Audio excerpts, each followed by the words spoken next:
இன்றைய முக்கிய செய்திகள். கள்ளக்குறிச்சி துயரத்தில் அரசியல் ஆதாயம் தேட வேண்டாம், அனைத்து குற்றவாளிகள் மீதும் கடும் நடவடிக்கை என ஸ்டாலின் உறுதி. பெற்றோரை இழந்தவர்களின் கல்விச் செலவை அரசே ஏற்கும் என அறிவிப்பு. விஷ சாராயத்துக்கு பலியானோர் வீடுகளில் குழந்தைகள் எண்ணிக்கை கணக்கெடுப்பு. கெஜ்ரிவாலுக்கு வழங்கப்பட்ட ஜாமீனுக்கு தடை, அமலாக்கத்துறையின் அவசர மனுவை ஏற்று டெல்லி உயர்நீதிமன்றம் உத்தரவு. நீட் தேர்வு முறைகேடுகளை கண்டித்து நாடு முழுவதும் காங்கிரஸ் போராட்டம். டெல்லியில் பாஜக அலுவலகத்தை தொண்டர்கள் முற்றுகையிட்டதால் போலீசுடன் தள்ளுமுள்ளு.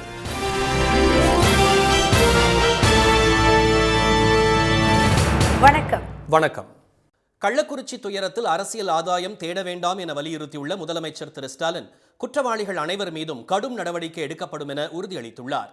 சட்டப்பேரவையில் இன்று கள்ளக்குறிச்சி விஷசாராய மரணங்கள் குறித்த கவன ஈர்ப்பு தீர்மானத்தின் மீதான விவாதத்திற்கு பதிலளித்து பேசிய அவர், உயிரிழப்புகள் குறித்து வேதனையும் வருத்தமும் அடைந்ததாக கூறினார்.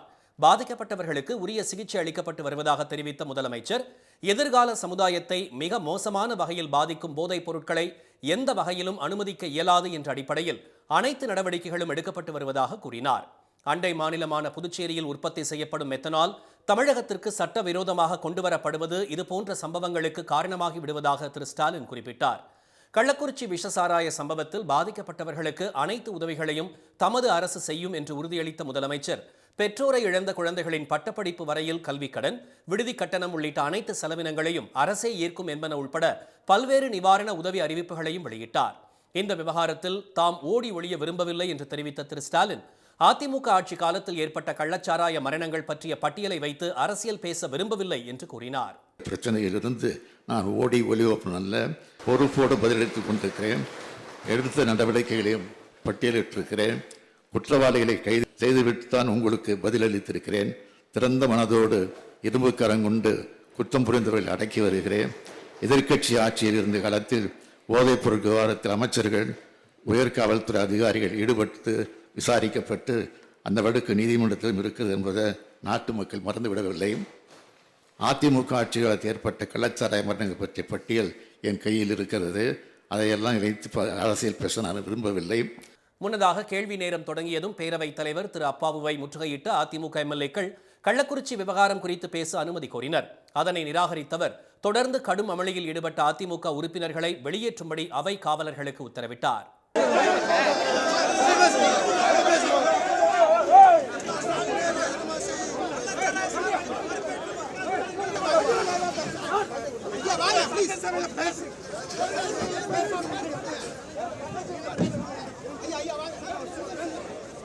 அதிமுக உறுப்பினர்கள் ஒருநாள் அவை நிகழ்வுகளில் பங்கேற்க திரு அப்பாவு தடை விதித்தார். பின்னர் அவையில் உரையாற்றிய திரு ஸ்டாலின், எதிர்க்கட்சியினரின் கருத்துக்களை பதிவு செய்ய வாய்ப்பு தர வேண்டும் என்பதால் அவை நடவடிக்கைகளில் அவர்கள் பங்கேற்க அனுமதிக்குமாறு கேட்டுக்கொண்டார். இதையடுத்து அதிமுக உறுப்பினர்கள் அவைக்கு வர பேரவைத் தலைவர் அனுமதி அளித்தார். எனினும் அதிமுகவினர் அவை நிகழ்வுகளில் பங்கேற்காமல் புறக்கணித்தனர்.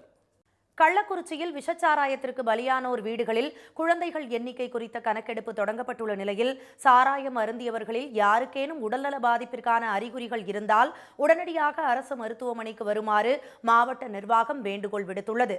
கல்வராயன் மலை அருகே கருணாபுரம் கிராமத்தில் சட்டவிரோதமாக விற்கப்பட்ட விஷச்சாராயத்தை அருந்தியதில் 48 பேர் உயிரிழந்தனர். மேலும் 100க்கும் மேற்பட்டோர் மருத்துவமனையில் அனுமதிக்கப்பட்டுள்ளனர். இந்நிலையில் தமிழக அரசால் நியமிக்கப்பட்ட ஒரு நபர் ஆணைய தலைவரான ஓய்வு பெற்ற நீதிபதி திரு கோகுல் தாஸ் இன்று கள்ளக்குறிச்சியில் விசாரணையை தொடங்கினார். எந்த ரெஃபரன்ஸும் இப்போ இது பண்ண முடியாது சார். எனக்கு கொடுத்த அசைன்மெண்ட்டை பிகின் பண்ணியிருக்கேன், அவ்வளோதான். பிகின் பண்ணி we will enquire sir. We will enquire. What's the terms of reference you're looking at sir? Sir டேர்ம்ஸ்னா என்ன சொல்றதுன்றீங்க, அவங்க என்ன 4 டேர்ம்ஸ் சொல்லியிருக்காங்களோ அதுக்கு பேஸ் பண்ணி தான் ரெஃபரன்ஸை அவங்க ரெஃபர் பண்ணிக்கிறத பொறுத்து தான் நான் பண்ண போறேன். மற்றபடி இப்போ பிலிமினரியில எதுவும் சொல்ல. விஷச்சாராயம் அருந்தியவர்களுக்கு ஏதேனும் உடல்நல பாதிப்பிற்கான அறிகுறி இருந்தால் உடனடியாக அரசு மருத்துவமனைக்கு சிகிச்சைக்கு வருமாறு மாவட்ட ஆட்சியர் திரு MS பிரசாந்த் வேண்டுகோள் விடுத்துள்ளார்.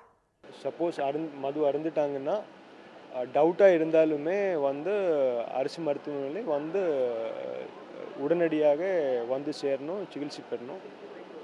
டவுட் இருந்தாலுமே அது அந்த பர்டிகுலர் இதாக இருக்கணும்னு இல்லை, வேறு ஏதாவது சோர்ஸ்லேருந்து கன்சியூம் பண்ணால் கூட அவங்க ட்ரீட்மெண்ட்டு வாங்குறது தான் எங்களோட வேண்டுகோள்.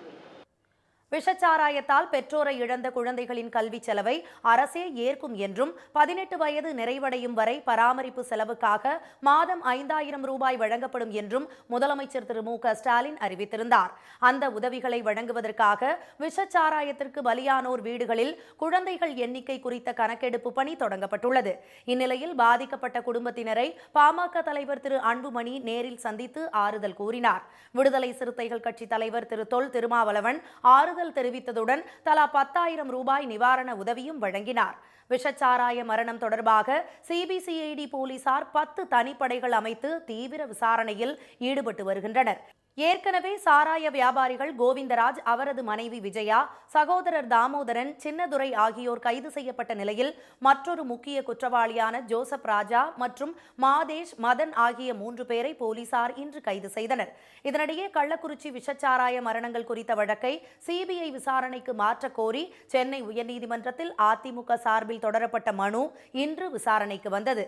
அப்போது அரசு தரப்பில் ஆஜரான தலைமை வழக்கறிஞர் திரு PS ராமன் இச்சம்பவத்தில் பலர் கைது செய்யப்பட்டுள்ளதுடன் 16 போலீசார் மீது நடவடிக்கை எடுக்கப்பட்டுள்ளதாகவும் தெரிவித்தார். இதையடுத்து விஷச்சாராய விற்பனையை தடுக்க என்ன நடவடிக்கை எடுக்கப்பட்டது என்று கேள்வி எழுப்பிய நீதிபதிகள் இதுகுறித்து தமிழக அரசு அறிக்கை தாக்கல் செய்ய உத்தரவிட்டு விசாரணையை வரும் 26ஆம் தேதிக்கு ஒத்திவைத்தனர். மதுபான கொள்கை ஊழல் குற்றச்சாட்டு தொடர்பான வழக்கில் திஹார் சிறையில் உள்ள டெல்லி முதலமைச்சர் திரு அரவிந்த் கெஜ்ரிவாலுக்கு சிறப்பு நீதிமன்றம் வழங்கிய ஜாமீனுக்கு டெல்லி உயர்நீதிமன்றம் தடை விதித்துள்ளது. இந்த வழக்கில் திரு கெஜ்ரிவால் அமலாக்கத்துறையால் கடந்த மார்ச் 21ஆம் தேதி கைது செய்யப்பட்டு திஹார் சிறையில் அடைக்கப்பட்டார்.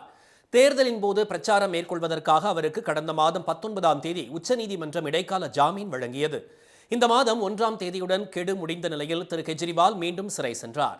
இந்நிலையில் அவரது வழக்கமான ஜாமீன் மனு டெல்லி நீதிமன்றத்தில் நேற்று விசாரணைக்கு வந்தபோது அமலாக்கத்துறையின் எதிர்ப்பை நிராகரித்த நீதிமன்றம் இரவு 8 மணிக்கு திரு கெஜ்ரிவாலுக்கு ஜாமீன் வழங்கியது.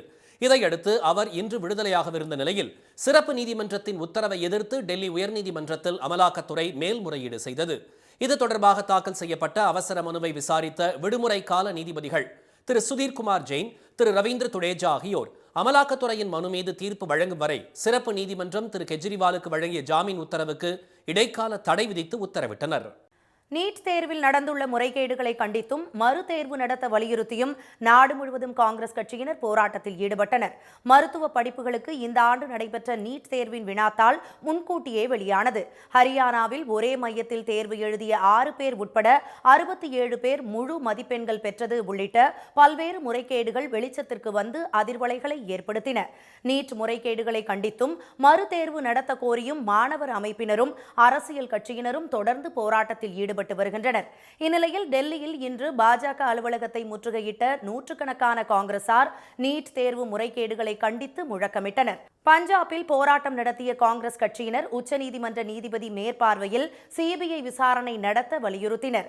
பெங்களூருவில் சுதந்திர பூங்கா அருகே போராட்டம் நடத்திய காங்கிரஸ் கட்சியினர் கைது செய்யப்பட்டனர். மும்பையில் காங்கிரஸ் அலுவலகம் முன்பு அக்கட்சியினர் போராட்டத்தில் ஈடுபட்டனர்.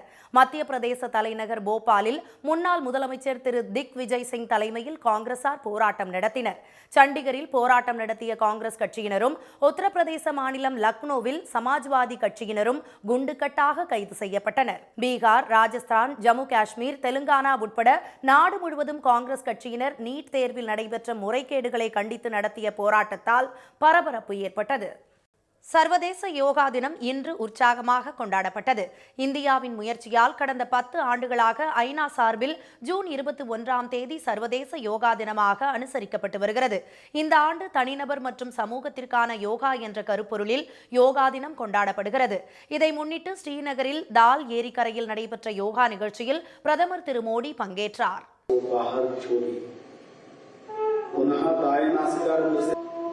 एक और बार इसका अभ्यास करेंगे, पूरा ध्यान श्वास प्रश्वास पर रहे और गाय नासिका से காஷ்மீரின் டோடா நகரில் நடைபெற்ற யோகா நிகழ்ச்சியில் நூற்றுக்கணக்கானோர் பங்கேற்றனர். இந்திய எல்லை அருகே அக்னூர் பகுதியில் ராணுவத்தினர் யோகா செய்தனர். தமிழ்நாட்டில் ராமேஸ்வரம் கடற்கரை அருகே நடைபெற்ற நிகழ்ச்சியில் பாதுகாப்புத்துறை இணை அமைச்சர் திரு சஞ்சய் சேத் கலந்து கொண்டு யோகா பயிற்சியில் ஈடுபட்டார். கோவை வேளாண்மை பல்கலைக்கழகத்தில் நடைபெற்ற நிகழ்ச்சியில் ஆளுநர் திரு RN ரவி பங்கேற்றார். இங்கு நூற்றுக்கணக்கான மாணவர்கள் யோகா பயிற்சியில் ஈடுபட்டனர். உயர்நீதிமன்ற மதுரை கிளையில் சென்னை உயர்நீதிமன்ற தலைமை பொறுப்பு நீதிபதி திரு மகாதேவன் தலைமையில் யோகா நிகழ்ச்சி நடைபெற்றது. தஞ்சை பெரிய கோயில் அருகே ஏராளமானோர் ஆர்வத்துடன் யோகா பயிற்சி மேற்கொண்டனர்.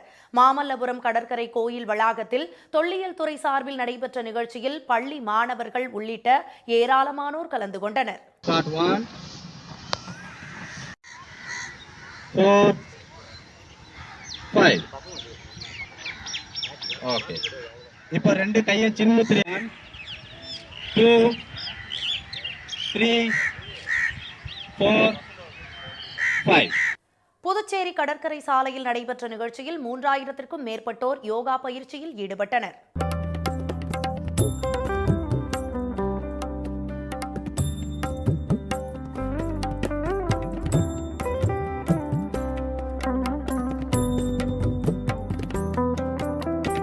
அமெரிக்காவின் நியூயார்க் நகரில் உள்ள புகழ்பெற்ற டைம்ஸ் சதுக்கத்தில் நடைபெற்ற நிகழ்ச்சியில் பெண்கள் உட்பட ஏராளமானோர் கலந்து கொண்டதுடன் யோகா பயிற்சியில் ஈடுபட்டனர். ஆஸ்திரேலியா, தெற்காசிய நாடுகள் உட்பட 100க்கும் மேற்பட்ட நாடுகளில் சர்வதேச யோகா தின நிகழ்ச்சிகள் நடைபெற்றன.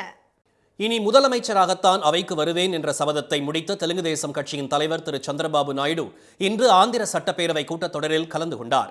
2021ஆம் ஆண்டு நவம்பர் 21ஆம் தேதி அவையில் தம்மையும் தமது குடும்பத்தினரை YSR காங்கிரஸ் அமைச்சர்களும் உறுப்பினர்களும் ஏளனம் செய்ததை அடுத்து இனி முதலமைச்சராகத்தான் அவைக்கு வருவேன் என்று திரு சந்திரபாபு நாயுடு சபதம் செய்தார். அவையிலிருந்து அன்றைய தினம் வெளியேறிய திரு சந்திரபாபு நாயுடு தேர்தலில் வெற்றி பெற்று 4வது முறை முதலமைச்சராக பதவியேற்ற பின் கட்சியின் MLAக்கள் புடைசூழ அவைக்கு வந்தார். 16வது ஆந்திர சட்டப்பேரவையின் முதல் கூட்டத்தொடரின் தொடக்க நாளான இன்று புதிய உறுப்பினர்களுக்கு தற்காலிக சபாநாயகர் திரு புச்சையா சௌத்ரி பதவி பிரமாணம் செய்து வைத்தார். முதலில் முதலமைச்சர் திரு சந்திரபாபு நாயுடுவும் தொடர்ந்து துணை முதலமைச்சர் திரு பவன் கல்யாண், அமைச்சர்கள் YSR காங்கிரஸ் தலைவர் திரு ஜெகன்மோகன் ரெட்டி உள்ளிட்டோரும் பதவியேற்றனர். திரு சந்திரபாபு நாயுடு 2021ஆம் ஆண்டு சபதம் செய்தது மற்றும் தற்போது மீண்டும் முதலமைச்சராகி அவைக்கு வந்த காட்சிகள் வலைதளங்களில் பரவி வருகின்றன. நரசபுரம் தொகுதியில் ஜனசேனா சார்பில் போட்டியிட்டு வென்ற திரு பொம்மிடி நாராயண நாயகர் மீனவர் போல உடையணிந்து சட்டப்பேரவைக்கு வந்ததும் பலரது கவனத்தை ஈர்த்துள்ளது. இனி வருவது செய்தி துளிகள்.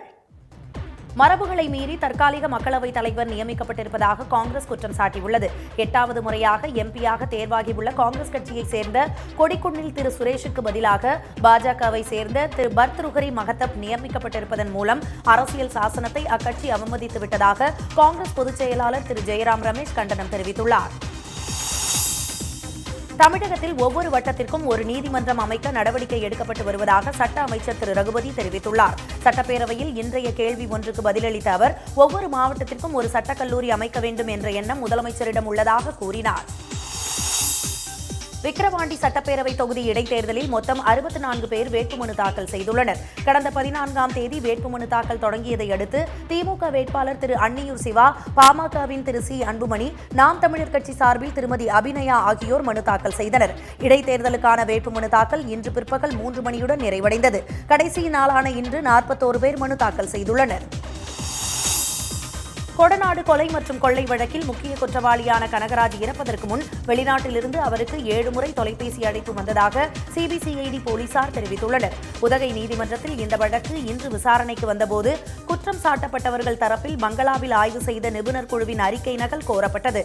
அதற்கு எதிர்ப்பு தெரிவித்த அரசு வழக்கறிஞர்கள் கனகராஜுக்கு வெளிநாட்டு தொலைபேசி அழைப்புகள் வந்தது குறித்து நீதிமன்றத்தில் தெரிவித்திருப்பதாகவும் அறிக்கை நகலை வழங்கினால் புலன் விசாரணை பாதிக்கப்படும் என்றும் கூறினர். இலங்கைக்கு மேற்கொண்ட ஒருநாள் பயணம் ஆக்கப்பூர்வமாக அமைந்தது என்று வெளியுறவு அமைச்சர் திரு ஜெய்சங்கர் தெரிவித்துள்ளார். கொழும்புவுக்கு நேற்று சென்ற அவரை இலங்கை தொழிலாளர் காங்கிரஸ் தலைவரும் கிழக்கு மாகாண ஆளுநருமான செந்தில் தொண்டமான் உள்ளிட்டோர் வரவேற்றனர். இலங்கை அதிபர் ரணில் விக்ரமசிங்கே, பிரதமர் தினேஷ் குணவர்தனே, எதிர்க்கட்சித் தலைவர் சஜித் பிரேமதாசா ஆகியோரையும் இந்திய வம்சாவளி தலைவர்களையும் திரு ஜெய்சங்கர் சந்தித்து பேசினார். பின்னர் நாடு திரும்பிய அவர் தமது பயணத்தின் போது இரு நாடுகளுக்கு இடையேயான ஒத்துழைப்பை மேம்படுத்துவது குறித்து ஆலோசிக்கப்பட்டதாக தெரிவித்துள்ளார். இன்றைய வர்த்தக முடிவில் மும்பை பங்குச்சந்தை குறியீட்டு எண் சென்செக்ஸ் 269 புள்ளிகள் சரிந்து 77,210 புள்ளிகளாக இருந்தது. தேசிய பங்குச்சந்தை குறியீட்டு எண் நிஃப்டி 65 புள்ளிகள் சரிந்து 23,501 புள்ளிகளாக இருந்தது. சென்னையில் இன்று ஆபரண தங்கத்தின் விலை சவரனுக்கு 640 ரூபாய் உயர்ந்து சவரன் 54,240 ரூபாயாகவும் கிராம் 6,780 ரூபாயாகவும் உள்ளது. வெள்ளி விலை கிராமுக்கு ₹1.40 உயர்ந்து 1 கிராம் 98 ரூபாய் 50 காசுகளாக உள்ளது. மீண்டும் இன்றைய முக்கிய செய்திகள். கள்ளக்குறிச்சி துயர சம்பவத்தில் குற்றவாளிகள் அனைவர் மீதும் கடும் நடவடிக்கை எடுக்கப்படும் என முதலமைச்சர் ஸ்டாலின் உறுதியளித்துள்ளார். விஷ சாராயம் அருந்தி உயிரிழந்தவர்களது குழந்தைகளின் கல்விச் செலவை அரசை ஏற்கும் என முதலமைச்சர் அறிவித்துள்ள நிலையில் கள்ளக்குறிச்சியில் பலியானோர் வீடுகளில் குழந்தைகள் எண்ணிக்கை குறித்த கணக்கெடுப்பு தொடங்கியுள்ளது. நீட் தேர்வு முறைகேடுகளை கண்டித்து நாடு முழுவதும் காங்கிரஸ் கட்சியினர் போராட்டத்தில் ஈடுபட்டனர். இத்துடன் இந்த செய்திகள் நிறைவடைந்தன. மீண்டும் சன் டிவியில் செய்திகள் நாளை காலை 7:30 மணிக்கு. செய்திகளை உடனுக்குடன் தெரிந்து கொள்ள சன் நியூஸ் தொலைக்காட்சியை பாருங்கள். வணக்கம். வணக்கம்.